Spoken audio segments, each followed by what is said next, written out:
ಎಲ್ಲರಿಗೂ ನಮಸ್ಕಾರ ಸ್ನೇಹಿತರೆ. ವಸತಿ ರಹಿತರಿಗೆ ಸಿಹಿ ಸುದ್ದಿ. ಅರ್ಹ ಫಲಾನುಭವಿಗಳಿಗೆ ಹೆಸರು ಸೇರಿಸಲು ಮಹತ್ವದ ಸೂಚನೆ.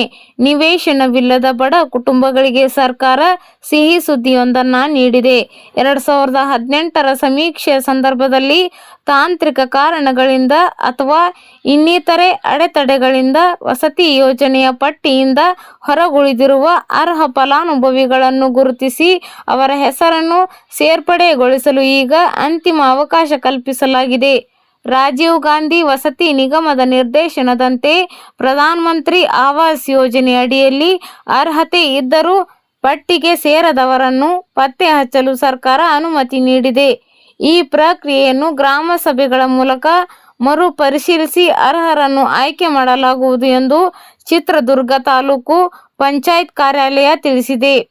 2026-27ನೇ ಸಾಲಿನ ಆಯವ್ಯಯದಲ್ಲಿ ರಾಜ್ಯದ ವಿವಿಧ ವಸತಿ ಯೋಜನೆಗಳ ಅಡಿಯಲ್ಲಿ ಒಟ್ಟು 1,00,000 ಮನೆಗಳನ್ನು ನಿರ್ಮಿಸಿ ಹಂಚುವ ಗುರಿಯನ್ನು ಸರ್ಕಾರ ಹೊಂದಿದೆ.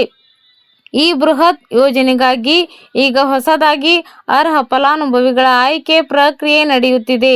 ಪಾರದರ್ಶಕತೆಯನ್ನು ಕಾಯ್ದುಕೊಳ್ಳಲು ಆನ್ಲೈನ್ ಲಾಟರಿ ಮೂಲಕ ಫಲಾನುಭವಿಗಳ ಆಯ್ಕೆ ನಡೆಯಲಿದೆ.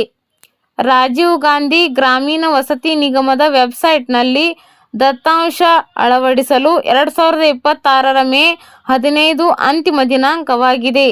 ಒಂದು ವೇಳೆ ಅರ್ಹ ವಸತಿ ರಹಿತರ ಹೆಸರುಗಳು ಇನ್ನೂ ಪಟ್ಟಿಗೆ ಸೇರ್ಪಡೆಯಾಗದಿದ್ದಲ್ಲಿ ಕೂಡಲೇ ಸಂಬಂಧಪಟ್ಟ ಗ್ರಾಮ ಪಂಚಾಯತ್ ಮಟ್ಟದಲ್ಲಿ ಕ್ರಮ ವಹಿಸಬೇಕು.